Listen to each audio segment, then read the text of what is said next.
चलिए ठीक है। अभी इसकी स्टार्टिंग नहीं हुई थी ना। सबसे पहले धैर्य मिश्रा को समझाना है ना। धैर्य मिश्रा, धैर्य मिश्रा ने मीटिंग ज्वाइन नहीं किया है। ओके, धैर्य मिश्रा। हाँ बेटा, Dhairya, do you listening to me? Yes sir. हाँ, आपको बताना है ना पहला पैराग्राफ। Sir 1 minute. जी, फर्स्ट पैराग्राफ आपको समझाना है ना। Good morning sir. Good morning, good morning. Dhairya, क्या तैयारी है धैर्य? Sir 1 minute. हाँ, ठीक है ठीक है ठीक यस सर।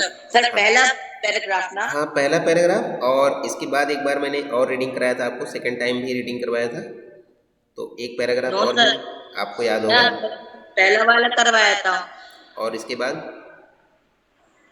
ये सर ये वाला नहीं कर। इसके बाद एक पैराग्राफ और करवाया था, मुझे याद है। सर आपने मुझको कल पहला वाला नहीं करवाया था। आपने मुझको कल ये वाला करवाया था। कौन सा? ये all these thoughts led me question है सर। चलिए ठीक है, आप याद रखिएगा। चलिए ठीक है, पहला पैराग्राफ मैंने किससे पढ़ाया था, मैं बात करता हूँ। पहला पैराग्राफ किसने पढ़ा था? ऑफ ऑल द इमोशंस, नहीं समझा तो पहला पैराग्राफ। किसने पढ़ा था? फर्स्ट पैराग्राफ किसने पढ़ा था? सर जी, सर अनुष्का श्रीवास्तव ने पढ़ा था नहीं नहीं जिस दिन नहीं मीटिंग स्टार्ट हो रही थी। नहीं नहीं नहीं, मुझे मुझे याद है। मैं बहुत लेट हाँ हुई हाँ, थी। अनुष्का ने नहीं पढ़ा था, अदरवाइज मैं अनुष्का को बोल देता। अनुष्का ने पहला पैराग्राफ नहीं पढ़ा था, मुझे पता है। ठीक है, सर मैं एक्सप्लेनेशन कर दूं। हाँ आप करो, ठीक है। सबसे पहले इस चैप्टर का जो मीनिंग है ये समझना बहुत ज़रूरी है। और कौन बच्चा है जो इसकी मीनिंग मुझे बता सकता है? द समिट विद इन, इस चैप्टर का जो टाइटल है इसका मीनिंग क्या है? क्यों इस चैप्टर का नाम लिखा है द समिट विद इन? कोई स्टूडेंट बता सकता है? चलिए, मुझे लगता है। सर जी सर जी जी, बताओ। सर शिखार के भीतर। जी बेटा, बताओ। बाहर, सर शिखार के भीतर। शिखर के भीतर आप ये कहना चाहते हो, शिखर के भीतर। चलिए मैं बता देता हूँ, ज़्यादा समय आप यस लोगों सर। का नहीं लूँगा।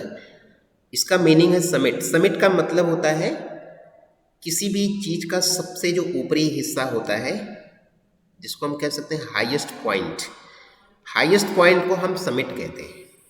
Summit with in, with in का मतलब है अंदर। विद इन का मतलब होता है अंदर।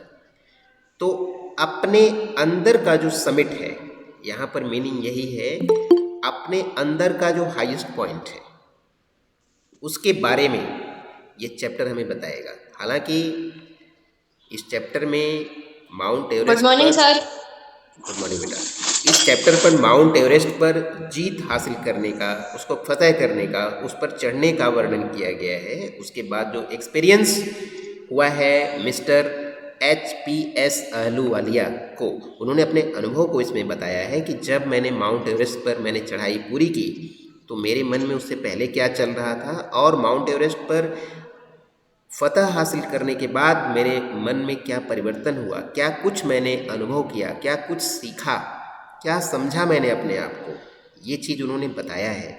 लेकिन इस चैप्टर को पढ़ने का मतलब है कि जो हमारे अंदर का जो हाईएस्ट पॉइंट है उसके बारे में हम जानें और उस पर जीत हासिल करें, है ना। इस चैप्टर को पढ़ने समझने का जो मुख्य मतलब है वो ये मतलब नहीं है कि ये चैप्टर आपको बताता है कि आपको एवरेस्ट पर चढ़ना चाहिए, एवरेस्ट पर जीत हासिल करनी चाहिए, बल्कि इसके अलावा ये चैप्टर ये बताता है कि हमारे अंदर जो हाईएस्ट पॉइंट है हम वहाँ तक कैसे पहुँच सकते हैं, अपने आप को कैसे ऊंचा उठा सकते हैं, अपने मन में जो बड़े बड़े टारगेट हम रखते हैं उसको कैसे हासिल किया जा सकता है। कहीं ना कहीं इस चैप्टर से हमें ये सीखने को मिलता है, ठीक है। और जो इसके राइटर हैं उनका नाम लास्ट में छपा ही है, मैं बता देता हूँ। मिस्टर HPS अहलूवालिया इसके राइटर हैं। देखिए लास्ट में लिखा है HPS अहलूवालिया। इनके बारे में बहुत ज़्यादा नहीं, थोड़ा आप जान जाइए कि HPS अहलूवालिया पूरे अ, अगर हम भारत की बात करते हैं तो भारत के वो छठे व्यक्ति थे जिन्होंने माउंट एवरेस्ट पर जीत हासिल किया था। उस पर जाके परचम लहराया था, उन्होंने अपना झंडा फहराया था, छठे व्यक्ति। और पूरे दुनिया की बात करें तो ये दुनिया में 21st 21वें नंबर के व्यक्ति थे जिन्होंने एवरेस्ट पर जीत हासिल की थी, एवरेस्ट पर चढ़ाई पूरी की थी। इतनी बात समझ में आ गई? Yes sir. और इस क्लास में मॉनिटर कौन है? 8th A का मॉनिटर यादव। ओके, सिया यादव। तो ऐसा नहीं है कि बॉयज़ में अलग मॉनिटर, गर्ल्स में अलग मॉनिटर, ऐसा नहीं है? सर है सर, अभी मैम ने बताया ही नहीं। Okay, yes sir. तो सिया को आप मैम ने चलो ठीक है, सिया को तो मैं जानता हूँ, क्लास 6 में जब मैं था तो सिया यादव मॉनिटर थी, लेकिन कोई बॉयज़ में कोई मॉनिटर है ये मैं जानना चाह रहा था। चलिए ठीक है, कोई बात नहीं। अभी जो मॉनिटर है, चलिए मॉनिटर को ही मैं बोल दूंगा कि ये जो अटेंडेंस है इसका स्क्रीनशॉट ले लो, स्क्रीनशॉट ले करके मेरे मोबाइल पे भेज दो, मेरे नंबर पे मैं ग्रुप में डालूंगा। हाँ, और स्क्रीनशॉट आपको लेने आता होगा बेटा, स्क्रॉल करके सारे बच्चों का एक ही स्क्रीनशॉट में आ जाने। Yes sir. हाँ, स्क्रॉल करके लीजिएगा ताकि कोई बच्चा छूटे ना, है ना। 2 स्क्रीनशॉट नहीं लेना है, एक ही स्क्रीनशॉट में सबका नाम आ जाए, ऐसा करना है। चलिए आगे बढ़ते हैं। Before you read, Major HPS Ahluwalia was a member of the first successful Indian expedition to Mount Everest in 1965. 1965 में इन्होंने एवरेस्ट पर जीत हासिल की, एवरेस्ट पर इन्होंने चढ़ाई पूरी की थी, और वह एक अभियान था, उसमें कई लोग शामिल थे, ये अकेले नहीं थे। एक्सपेडिशन जब होता है, इंडियन एक्सपेडिशन, भारतीय एक अभियान था, ठीक है, जिसके ये अगुआ थे, जिसके ये नेतृत्व करता थे, ठीक है, उसके लीडर थे ये 1965 में जो पहला माउंटेन एक्सपेडिशन हुआ था, ठीक है। How did he feel when he stood on the highest point in the world? पूरी दुनिया के सबसे जो ऊंचा पॉइंट है, सबसे ऊंची जो पर्वत की चोटी है, जब उस पर ये पहुंचते हैं तो उन्होंने क्या फील किया था, क्या महसूस किया था, उसको वो बताएंगे। Let us here his story in his words. उन्हीं के शब्दों में उनकी कहानी हम सुनते हैं इस चैप्टर में। क्लाइंबिंग द समिट, उस हाईएस्ट पॉइंट पर चढ़ने की। Then the more difficult task to climbing the summit with him. आप देखिए यहाँ पर स्पष्ट हो जाता है, आप लोग ध्यान से समझिएगा। देन का मतलब इसके बाद, पहले तो उन्होंने माउंट एवरेस्ट पर चढ़ाई पूरी की, उसके बाद मोर डिफिकल्ट टास्क, जो और ज़्यादा कठिन काम है, यानी उस माउंट एवरेस्ट पर चढ़ने से भी ज़्यादा कठिन काम है। वो क्या काम है? Of climbing the summit with in, जो हमारे अंदर का हाईएस्ट पॉइंट है, वहाँ तक पहुँचना तो उस एवरेस्ट चोटी पर चढ़ने से भी ज़्यादा कठिन है। क्या आप लोग इस बात से एग्री करते हैं? Yes sir. माउंट एवरेस्ट पर चढ़ना उतना कठिन नहीं है जितना कठिन है हमें अपने अंदर की जो ऊंचाई है उस पर चढ़ने में जो कठिनाई आती है, या उसको प्राप्त करने में हमें जो कठिनाई आती है, वो एवरेस्ट पर जीत हासिल करने से कहीं ज़्यादा कठिन है, और इस बात से कोई भी डिनाई नहीं कर सकता है, ठीक है। जैसे हम अगर अपने अंदर की हाईएस्ट पॉइंट की बात करते हैं तो किसी भी क्षेत्र में, किसी भी फील्ड में, चाहे वो खेल का क्षेत्र हो, चाहे वो स्टडी का फील्ड हो, चाहे पॉलिटिक्स का फील्ड हो, चाहे वो राइटिंग का फील्ड हो, कोई भी फील्ड अगर आप अपने लिए अगर आप कैरियर बनाना चाहते हैं, उसमें आप हाईएस्ट पॉइंट को पाना चाहते हैं, उसमें आप एक्सेलेंसी चाहते हैं, उसमें आप नंबर 1 बनना चाहते हैं, तो आप समझ सकते हैं कि क्या ये माउंट एवरेस्ट पर चढ़ने से कठिन नहीं है?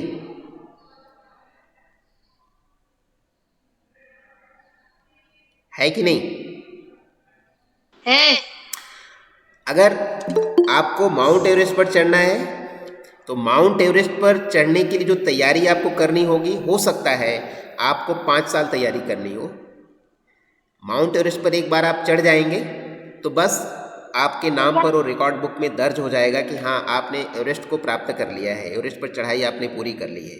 लेकिन आप अपने जीवन के किसी भी फील्ड में अगर आप एक्सेलेंसी चाहते हैं, नंबर 1 बनना चाहते हैं, तो नंबर 1 बनने के लिए कुछ ऐसे फील्ड है जिसमें आप पूरे जीवन मेहनत करेंगे, पूरे जीवन परिश्रम करेंगे, तब जा कर के कहीं आप नंबर 1 बन सकते हैं। ठीक है, तो अपने अंदर के जो हाईएस्ट पॉइंट को प्राप्त करना वो उससे कहीं ज़्यादा कठिन है। इस बात को मिस्टर HPS अहलूवालिया ने बताया है। चलिए जी बेटा, of all the emotions which surged through me as I stood on the summit of Everest, जो कुछ भी भावनाएं, all of all the emotions which surged, जो निकल करके आई, जो उभर करके आई, through me, मेरे अंदर, as I stood on the summit of Everest, जब एवरेस्ट की चोटी पर पहुंचने के बाद जो मेरे अंदर जो भावनाएं उमड़ रही थी, जो भावनाएं निकल करके आई, वो भावनाएं निकली कैसे? Looking over miles of panorama below us, जब मैं उस एवरेस्ट चोटी पर पहुंच गया तो मीलों की दूरी आंखों के सामने दिखाई दे रही थी। कैसे दिखाई दे रही थी? पेनोरमा बिलो अस। पेनोरमा का मतलब एक वाइड व्यू, एक वाइड व्यू, जिस चीज़ को हम नीचे से नहीं देख सकते हैं, लेकिन जब एवरेस्ट चोटी पर पहुंचते हैं तो पूरा का पूरा जैसे लगता है कि पूरी दुनिया हमें दिखाई दे रही है। यानी एक वास्ट व्यू, एक विस्तृत जो क्षेत्र दिखाई देता है उस चोटी पर चढ़ने के बाद, उस दृश्य को देखने से मेरे अंदर जो भावनाएं जो निकल करके आई, जो भावनाएं हमने महसूस किया। पैनोरमा व्यू का मतलब समझ सकते हैं आप? कोई बताएंगे पैनोरमा व्यू का क्या मतलब होता है? सर काय का? पैनोरमा बेटा आपकी बुक में लिखा है ना, पैनोरमा, 3rd लाइन में, panorama below us, miles of panorama below us. Panorama का मतलब समझ सकते हैं क्या? पेनोरमा का मतलब होता है जब किसी भी चीज़ को बड़े क्षेत्र में देखा जाता है, उसको बड़ा करके देखा जाता है। जैसे आप मोबाइल से फ़ोटो क्लिक करते हैं तो एक तो होता है कि मोबाइल को सीधे सीधे ही रख करके हम कहीं फ़ोटो ले लेते हैं, लेकिन जब उसको हम देखते हैं तो हम उसको थोड़ा सा मोबाइल को राउंड घुमा करके और जब उसका व्यू लेते हैं बड़ा करके इस तरह से, तो हम उसको कहते हैं पैनोरमा व्यू। यानी बड़ा करके जब देखा जाए, किसी भी चीज़ को ज़्यादा विस्तृत क्षेत्र में देखा जाए, बड़ा करके देखा जाए, उसको पैनोरमा व्यू कहते हैं। इसी तरह से अगर हम जो माउंट एवरेस्ट है, माउंट एवरेस्ट पर चढ़ाई करने से पहले जो उधर वहाँ का दृश्य हम देखते हैं तो हमें कम दृश्य दिखाई देता है, लेकिन जब हम माउंट एवरेस्ट के ऊपर अपनी क्लाइंबिंग पूरी कर लेते हैं, चढ़ जाते हैं, तो वहाँ से जो व्यू दिखाई देता है वो काफ़ी विस्तृत क्षेत्र होता है हमारे सामने। लगता है कि हम पूरी दुनिया को सबसे ऊपर टॉप की ऊंचाई से देख रहे हैं। इसी को हम पैनोरमा व्यू कहते हैं। द डोमिनेंट वन, और जो भावनाएं मन में आ रही थी, सबसे ज़्यादा जो प्रभावशाली भावना थी, डोमिनेंट का मतलब होता है हावी, ऐसी कोई भावना जो हावी हो जाती है, जो सबसे ऊपर रहती है, जो सबसे ज़्यादा हम ज़्यादा महसूस करते हैं। I think was humility. वो कौन सी भावना थी जो सबसे ज़्यादा वो महसूस कर रहे थे? वो थे ह्यूमिलिटी। ह्यूमिलिटी का मतलब होता है विनम्रता का भाव, विनम्रता का भाव, अपने आप को बहुत ही छोटा समझने का जो भाव होता है, दिस इज कॉल्ड ह्यूमिलिटी। अब इस बात को आप कैसे इसको समझ सकते हैं? कोई स्टूडेंट मुझे बताएगा कि HPS अहलूवालिया जब माउंट एवरेस्ट के ऊपर चढ़ जाते हैं तो उनके अंदर जो सबसे ज़्यादा जो भावना हावी हो रही थी, जो ज़्यादा वो महसूस कर पा रहे थे, वो थी ह्यूमिलिटी की भावना, विनम्रता का भावना। ये ऐसा कैसे उन्होंने महसूस किया? क्यों महसूस किया उन्होंने? जबकि वो दुनिया की सबसे ऊंची चोटी पर चढ़ गए थे, तो उनके अंदर ही ह्यूमिलिटी, जो क्षुद्रता की भावना, जो अपने को बहुत ही छोटा समझने की जो भावना आती है, वो भावना उनके मन में कैसे आ गई? वो कोई स्टूडेंट अगर इसको समझ सकता है तो हमें बताएगा एक एक करके, ऐसा क्यों होता है? Anushka Awasthi, Anushka, yes sir. बताओ बेटा। कोई व्यक्ति अगर माउंट एवरेस्ट की चोटी पर चढ़ गया है तो उसके अंदर अपने आप को छोटा समझने की भावना कैसे आ सकती है? कैसे ऐसे संभव हो सकता है? सर वो माउंटेन जो बड़ा होता है, इतना बड़ा, इसलिए शायद वो अपने आप को छोटा समझता हो। तो छोटा तो हम जहाँ पर रहते हैं, अपने घर में हम रहते हैं, अभी रहते हैं, तो तब क्या नहीं समझते हैं? तब क्या हम सबसे बड़ा समझते हैं अपने को?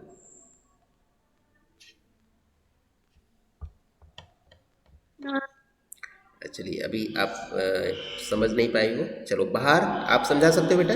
ये विनम्रता की भावना क्यों आती है? ये छोटेपन की भावना कैसे आ सकती है जब कोई व्यक्ति माउंट एवरेस्ट की चोटी को फतह किया हो, इतना बड़ा काम किया हो? क्योंकि आप जानते हैं कि माउंट एवरेस्ट जो फतह करता है उसका नाम अगले ही दिन अखबार में आता है कि इस व्यक्ति ने आज माउंट एवरेस्ट पर जीत हासिल किया है। क्या ये मालूम है आप लोगों को? एक जीके का क्वेश्चन यहाँ से बनता है कि भारत का प्रथम व्यक्ति जिसने माउंट एवरेस्ट को सबसे पहले जिसने चढ़ाई पूरी की, उसका नाम क्या है?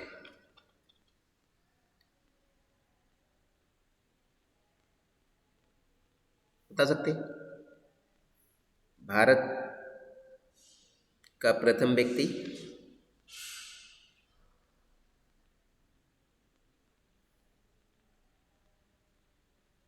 किसी को नहीं मालूम है? कभी बछेंद्री पाल का नाम सुना आप लोगों ने? कभी बछेंद्री पाल का नाम सुना है आपने? सर हाँ, सर सुना तो है।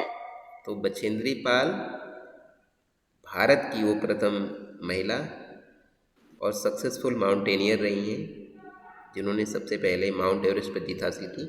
अगर दुनिया के किसी व्यक्ति की हम बात करते हैं जिसने सबसे पहले माउंट पर चढ़ाई पूरी की थी, उसका नाम है तेंजिंग नोर्गे और एडमंड हिलेरी।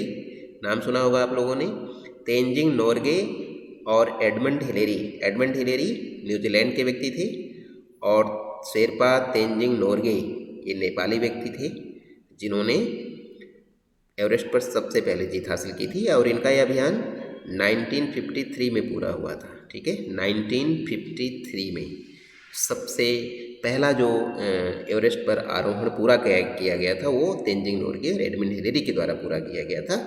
इसी क्रम में HPS अहलूवालिया भारत के छठे व्यक्ति बने थे जिन्होंने एवरेस्ट पर जीत हासिल की थी और दुनिया में अगर बात करते हैं तो इनका नंबर था 21st।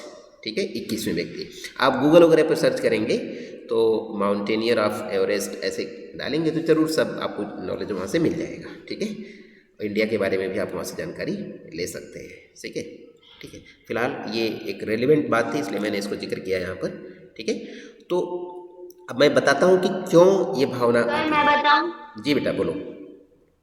सर अपन ऐसे बोल सकते हैं कि सफलता के मतलब इसमें लिखा गया है कि फिर भी सफलता के कारण मतलब वो प्रसन्न भी उसके होने की वजह तो मन में उदासी भी की भावना भी थी उसके मन में, क्योंकि उसने सबसे ऊंची चढ़ाई तय कर ली थी अपन बोल सकते हैं, जी जी जी हाईएस्ट माउंटेन पीक हाँ अपन बोल सकते हैं। और इस ऊंची चढ़ाई चढ़ने के लिए कोई अन्य पर्वत भी नहीं, क्योंकि जी जो है अपना एवरेस्ट माउंटेन जी वो सबसे ऊंचा पर्वत है। जी और उसके पश्चात उसमें और भी जो मार्ग होते हैं जी कि वो बहुत नीचे नीचे हैं, फिर वो सारे छोटे छोटे हैं, लेकिन एवरेस्ट जो है वो सबसे ऊंचा पर्वत ओके है। बेटा, ये सब चीज़ें हम और विस्तार से आपको समझाएंगे और आप समझने का प्रयास कर रहे हो, ये अच्छी बात है।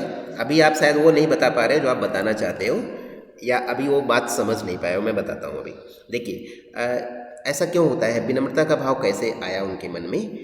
इतना मेहनत करने के बाद, इतना संघर्ष करने के बाद जो उनके मन में एक उनकी इच्छा थी कि मुझे एवरेस्ट पर पहुंचना है, माउंट एवरेस्ट पर जीत हासिल करना है, जब उसके ऊपर वो पहुंच जाते हैं तो उनके अंदर विनम्रता का भाव इसलिए आता है कि अब वो समझ रहे हैं कि मेरा अस्तित्व क्या है।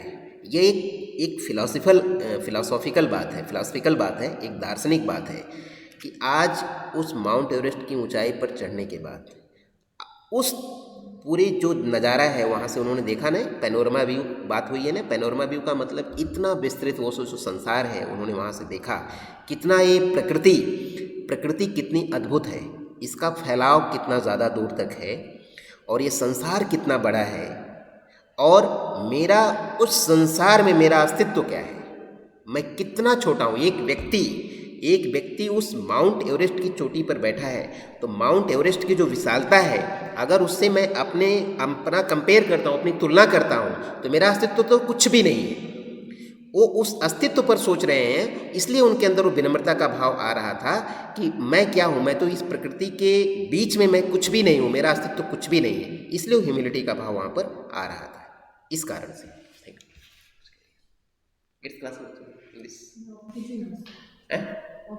हाँ जी, ठीक है बेटा, थोड़ा सा ठीक। तो कैमरा आपने ऑन मोड पे कर दिया? नहीं, कुछ नहीं किया मैंने, अभी निकाल के रखा। मैं वो बहुत अच्छा से काम नहीं करता है। आप सर को बताइए ना, सबके सामने आप मेरी तरफ देखेंगे और सब कुछ हो जाएगा तो मैं क्या करूँगी? जी जी, हुमायूं सर से बात कर हाँ, लीजिए। हुमायूं सर को एक बार पिछली बार जब मैं उसमें था ना, उस कैमरा मेरे पास था, तो मैं दिखा। आप खुद जाकर के सर से कहिए, आपको बोला ना। ठीक है, सर ये कैमरा बहुत बड़े काम नहीं कर सकते। काम नहीं कर, ठीक है। आप एक बार उनको सूचित कर दीजिए, बाद में जो बोला जाएगा, नहीं तो इससे भी हो जाता है। हाँ, वो नहीं तो होता है ना, मोबाइल से अच्छा होता है। आप बता दीजिए, ठीक है। कि वो हमारी कस्टडी में जरूर है, लेकिन हम उसका कुछ नहीं कर अभी कस्टडी नहीं है काले में, मेरे नाम ये भी रजिस्टर में चढ़ा हुआ है, नाम कटा नहीं है। सीसी रजिस्टर में। हाँ, सीसी रजिस्टर मेरे नाम पर है, अभी वो चेंज नहीं हुआ है, वो मेरे ही नाम आप पर। सबको बताते जाइएगा। ठीक है, ठीक है। या तो फिर एक बार हुमायूं सर को दिखा। हाँ, हुमायूं सर को देख के तो आप कहने के लिए हो जाएगा, मैं उनको भी चेक करवा दिया सर, मैं काम नहीं कर रहा था मोबाइल से। हाँ, मोबाइल ज़्यादा अच्छा रहता है, कन्वीनियंट। ठीक है मैम, ठीक है, समय तो बेकार हो जाएगा। ठीक है, ठीक है, ठीक है मैम, ठीक है। तो ये जो बेटा ह्यूमिलिटी का भाव क्यों आता है, ये समझ में आता है। यहाँ थोड़ा सा फिलोसफिकल अंदाज में राइटर ने अपने मन की बात कहा है कि मैं अपने आप को कुछ भी नहीं समझ रहा था, मेरे अंदर ह्यूमिलिटी, एक क्षुद्रता का भाव, एक विनम्रता का भाव आ रहा था कि भगवान के सहयोग से, भगवान की कृपा से मैं इस स्थान तक, इस चोटी पर चढ़ कर के आया हूँ, तो कहीं ना कहीं भगवान का बहुत बड़ा शुक्रिया। और इस प्रकृति के सामने मेरा अस्तित्व तो कुछ भी नहीं है, एक विनम्रता का भाव। कहते हैं ना कि कोई भी जो सक्सेसफुल पर्सन होता है, अपने आप पर कभी वो अहंकार नहीं करता है, वो सच्चाई को समझ लेता है, सच्चाई को जान लेता है। तो असलियत को जब जान लेता है तो अपने आप को वो कभी भी बड़ा नहीं समझता है, और वास्तव में ये जेन्युइन समझ होती है, ये कोई दिखाने की बात नहीं होती है कि मैं अपने आप को बहुत छोटा समझ रहा था। ये जेन्युइन बात है कि वास्तव में हमारा कोई अस्तित्व नहीं है। अगर हम प्रकृति के कॉन्टेक्स्ट में अपने को देखते हैं तो हमारा अस्तित्व कुछ भी नहीं है। हमें किसी बात का कोई अहंकार होने का कोई कारण ही नहीं है, ठीक है। ऐसा कोई कारण नहीं है जिस पर हमें अहंकार करना चाहिए, सब कुछ प्रकृति ही है, ठीक है। तो ये इसलिए इनके अंदर ह्यूमिलिटी का भाव आ रहा था। आगे चलते हैं, क्या ये बात सब लोग अच्छे से समझ गए? यस। हाँ, आगे चलते हैं। Yes, sir. The physical in me seemed to say, physical का मतलब होता है जो हमारे अंदर, जो हमारा जो शरीर था, शरीर के अंदर जो शक्ति थी, जो ताकत थी, वो ऐसा लग रहा था वो मुझसे कह रही है। Physical in me seemed to say का मतलब जो हमारा शारीरिक क्षमता है, लगता है वो हमसे कह रही थी थैंक गॉड। जो शरीर है थक गया था पूरी तरह से। आप समझ सकते हैं कि माउंट एवरेस्ट पर चढ़ने में लोगों की सांसें टूट जाती हैं। कितने ऐसे पर्वतारोही हैं, माउंटेनियर हैं, जो बीच रास्ते में जाते जाते अपना दम तोड़ देते हैं, उनकी मृत्यु हो जाती है। लेकिन अगर कोई व्यक्ति उस माउंट एवरेस्ट की चोटी पर पहुंचता है तो निश्चित रूप से वहां तक पहुंचते पहुंचते उसके शरीर में कुछ भी एनर्जी नहीं बचती है, पूरी तरह से वो थक चुका होता है। ऐसे में शरीर यही कहता है, हे भगवान, कैसे भी करके काम मेरा पूरा हो गया। ये बहुत बड़ी बात है, इसीलिए वो कहता है thank God, it is all over. चलिए ये काम हो गया, बस अब इसके आगे नहीं जाना है। How ever instead of being Jubilant, वो कह रहे हैं कि इसकी बजाय कि मैं बहुत खुश हूँ, मैं उत्सव मनाऊँ, मैं अपनी प्रसन्नता को जाहिर करूँ, इसकी बजाय there was a tinge of sadness. अब यहाँ पर फिर फिलोसफिकल अंदाज में कह रहे हैं, चूँकि मैंने उस एवरेस्ट पर सफलता तो हासिल कर लिया था, मैं चाहता तो खुश हो सकता था, मैं डांस कर सकता था, अपने आप में बहुत ज़्यादा खुशी को मैं व्यक्त कर सकता था, लेकिन इसकी बजाय मेरे मन के अंदर थोड़ा सा दुख का भाव था।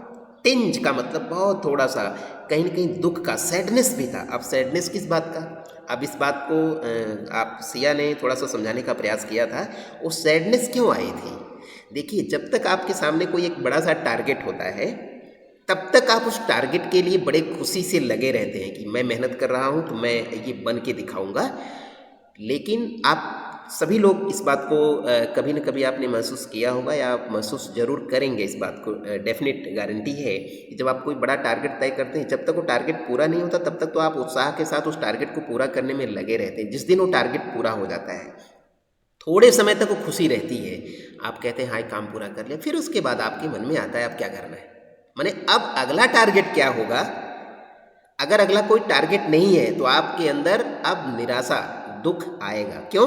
क्योंकि आपके पास अब कोई काम ही नहीं है, कोई बड़ा काम करने के लिए है नहीं, तो फिर आपके मन के अंदर ये दुख आता है, ए भगवान मैं तो खाली हो गया ना, अब मेरे पास कोई टारगेट नहीं है। तो टारगेट नहीं, खुशी किस बात की मिलेगी। टारगेट जब हमारे पास हमेशा रहता है तो हम एक काम में, एक उत्साह में, एक टारगेट को पूरा करने में लगे रहते हैं और अपने आप को एनर्जेटिक फील करते हैं कि हम कुछ बड़ा कर रहे हैं। लेकिन अगर काम करने के लिए नहीं है तो आपका समय, आपकी ऊर्जा वो किस काम की है। तो ये जो सैडनेस आता है, ये उस समय आया उनके मन में कि अब वो सोच रहे हैं कि अब क्या करूँगा, अब तो एवरेस्ट पूरी दुनिया की ऊंचाई को मैंने पूरा कर लिया, अब तो इससे ऊंचा कुछ है नहीं, अब मैं क्या करूँगा। ये जो सैडनेस है यही उनके अंदर महसूस हो रहा था। Was it because I had already done the ultimate in climbing? क्या ये इसलिए था कि जो अल्टीमेट, सबसे ऊंची जो चोटी है, क्या मैंने इसको फतह कर लिया था, इसको मैंने पूरा कर लिया था पहले ही? क्या इसलिए ये दुख का भाव मेरे अंदर आ रहा था? And there would be nothing higher to climb, और इससे ऊंचा कुछ भी नहीं था पूरा करने के लिए, चढ़ने के लिए। क्या ये इसलिए दुख था? And all roads thereafter would lead down. ये कह रहे हैं कि अब तो मुझे इस एवरेस्ट की ऊंची चोटी से अब मुझे ऊंचाई की तरफ नहीं जाना है। अब तो सारे रास्ते, जो भी रास्ता मैं पकड़ूंगा यहाँ से, चाहे मैं जिधर भी जाऊंगा, चाहे जाऊं मैं नॉर्थ, चाहे ईस्ट, चाहे वेस्ट, चाहे साउथ, चाहे ऊपर तो जाना ही नहीं है, डाउन जाना है, नीचे की तरफ जाना है। इसका मतलब अब मेरे पास इससे ज़्यादा ऊंचा कोई भी अचीवमेंट नहीं बचा है। अब जो भी रास्ते मैं पकड़ूंगा वो रास्ते मुझे नीचे लेकर के जाएंगे। इसी बात का इनको दुख है। अब सारे रास्ते मुझे कहाँ लेकर के जाएंगे? नीचे लेकर के जाएंगे। और ये चीज़ इनको कहीं ना कहीं दुख पहुंचा रही है, क्योंकि हमेशा व्यक्ति ऊंचाई पर जाना पसंद करता है। ऊंचाई पर जाने पर प्रसन्नता होती है, लेकिन अगर वो ऊंचाई सबसे ज़्यादा ऊंची हो, उससे ऊंचा कुछ हो ही ना, फिर तो दुख होना स्वाभाविक है। ये बात ये कहना चाह रहे हैं। ये बहुत ही फिलॉसफिकल है। ये लेसन में जो बातें उन्होंने कहा है उसमें फिलॉसफी भी छुपी हुई है। फिलॉसफी का मतलब क्या होता है? मेडिटेशन, व्यक्ति का चिंतन, है ना, वो छिपा हुआ है। चलिए आगे चलते हैं। By climbing the summit of Everest you are overwhelmed by a deep sense of joy. जब आप माउंट एवरेस्ट की चोटी पर चढ़ जाते हैं तो आप बहुत खुश होते हैं। ओवरवेल्म्ड का मतलब बहुत ज़्यादा खुश होते हैं, अंदर से बहुत ज़्यादा आपको खुशी होती है और आप भगवान का बहुत थैंक यू बोलते हैं। थैंकफुलनेस का मतलब बहुत एक कृतज्ञता का भाव होता है कि कितने लोगों ने आपको सहयोग किया है, प्रकृति ने आपको कितना सहयोग किया, आपके शरीर ने कितना आपका साथ दिया और भगवान का कितना आपको साथ मिला, जिससे आप इतना बड़ा काम कर पाते हैं। तो एक मन में थैंकफुलनेस और एक खुशी का भाव होता है। It is joy which he last a lifetime. और ये खुशी ऐसी खुशी होती है कि आप पूरे जीवन आप इसको याद करना चाहते हैं। पूरे जीवन जब आप सोचते हैं कि हाँ मैंने एवरेस्ट पर चढ़ाई पूरी की, तो आपको तुरंत एक खुशी देता है कि हाँ आपने एक बड़ा अचीवमेंट प्राप्त किया है। The experience changes you completely. और ये जो एक्सपीरियंस होता है, ये जो अनुभव होता है माउंट एवरेस्ट पर चढ़ने का, ये आपकी ज़िंदगी को बदल देता है। आप जब एवरेस्ट की चोटी पर जीत हासिल कर लेते हैं, उसके बाद आपका जीवन वैसा नहीं रहता है जैसा पहले होता है। The man who has been to the mountains, ऐसा व्यक्ति जो पहले माउंट एवरेस्ट पर चढ़ाई पूरी कर चुका है, is never the same again. वो वैसा ही व्यक्ति नहीं रहता है जैसा वह माउंटेन की चोटी पर चढ़ने से पहले रहता है। आप इसको इस चीज़ से भी कंपेयर कर सकते हैं। कोई भी एक स्टूडेंट क्लास 10th में अगर वो टारगेट रखता है कि मैं 95% मार्क्स लाऊंगा, और ये मार्क्स मैं आज के रेफरेंस में बोल रहा हूँ, किसी भी प्रकार की बिना चीटिंग किए अगर वो टारगेट रखता है कि 95% मार्क्स मैं लाऊंगा, अगर वो इस अचीवमेंट के प्राप्त कर लेता है तो उसके बाद का जो उसका कॉन्फिडेंस होता है वो अलग हो जाता है, बिल्कुल अपने आप को बदला बदला सा महसूस करता है, चाहे उससे पहले अपने आप को, चाहे वो जो कुछ भी समझता होगा, लेकिन जो 95% मार्क्स और ले लेता है उसके बाद का अपने बारे में जो उसकी सोच होती है वो पूरी तरह से बदल जाती है। अपने आप को कुछ न कुछ तो अलग महसूस करता है कि मेरे अंदर ये क्षमता है, एक कॉन्फिडेंस आता है, एक आत्मविश्वास आता है कि मैं किसी भी बड़े काम को मैं कर सकता हूँ। एक कॉन्फिडेंस उसके मन में, उसके जीवन में पूरे जीवन बना रहता है, एक कॉन्फिडेंस। इसीलिए हम हमेशा कठिन काम को करने का निश्चय करते हैं ताकि हमारे अंदर कॉन्फिडेंस आए और वो कॉन्फिडेंस ही हमें लगातार बड़े से बड़े काम को करने के लिए ताकत देता है, ऊर्जा देता है। It is a joy which last lifetime the experience. Okay, ये तो कंप्लीट हो चुका है, नीचे आएंगे। As I look back at life after climbing Everest I can not help remarking about the other summit.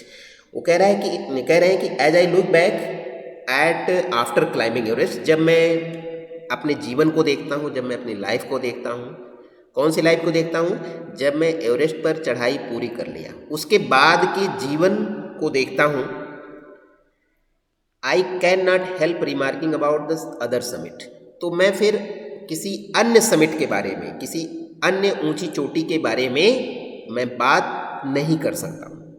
The summit of the mind, तो वो summit कौन सी है? वो कोई ऊंची चोटी वाली समिट नहीं है, वो समिट है no less formidable and no easier to climb, और वो समिट है जो अपने अंदर की समिट है, जो अपने अंदर जो हाईएस्ट पॉइंट है जो हमें प्राप्त करना है, जिस पर चढ़ाई करना उतना आसान नहीं है। एवरेस्ट चोटी पर चढ़ाई करने से कहीं ज़्यादा जो कठिन है, मैं उस चोटी की अब बात मैं करता हूँ। ठीक है, तो नीचे वाले जो 3 लाइनें हैं इसमें राइटर ने अपने अंदर का जो हाईएस्ट पॉइंट है उस पर चढ़ाई करने को उस एवरेस्ट चोटी पर चढ़ाई करने से कहीं ज़्यादा कठिन मानते, इसलिए उन्होंने लिखा है no less formidable and no easier to climb. इस पर चढ़ना बिल्कुल भी आसान नहीं है। ठीक है, चलिए टाइम भी ओवर हो गया और नेक्स्ट हम अगले चैप्टर में पढ़ेंगे। ठीक है, ठीक है, thank you class. Thank you sir, bye sir. Sir मैंने Thank you आपको so much. थैंक यू बेटा, स्क्रीनशॉट भेज दिया अटेंडेंस। ठीक है बेटा, मैं अभी इसको ग्रुप पे डाल दूँ। Bye sir. Okay sir. Thank you बेटा। Sir it is me Shiya Yadav. Okay okay, अच्छा स्क्रॉल करके आपने नहीं लिया ना सिया? सर उसमें इतने ही बच्चे थे। अच्छा, इतने ही बच्चे हैं तो इतने में ही आ गया होगा ना, स्क्रॉल करने की ज़रूरत नहीं है। Yes sir. ठीक है, 1 2 Yes, 3 2 3 4 5 6 7 8 9 बच्चे हैं। ठीक है, लगता है एक बार फिर से सारे बच्चों को जगाना पड़ेगा, बच्चे ज्वाइन नहीं करते हैं मीटिंग। चलो ठीक है, देखते हैं, कारण भी पूछेंगे क्यों ज्वाइन नहीं करते हैं meeting. Thank you sir. Welcome बेटा। Okay sir homework. होमवर्क यही है, इस चैप्टर को पूरा पढ़ करके पूरा समझने की कोशिश करिए। ठीक है, चैप्टर बहुत इंटरेस्टिंग, और जो भी इसमें कठिन वर्ड है उसको नोट कर लीजिए, उसको याद कर लीजिए। ठीक है बेटा, okay sir, thank you. Okay welcome बेटा।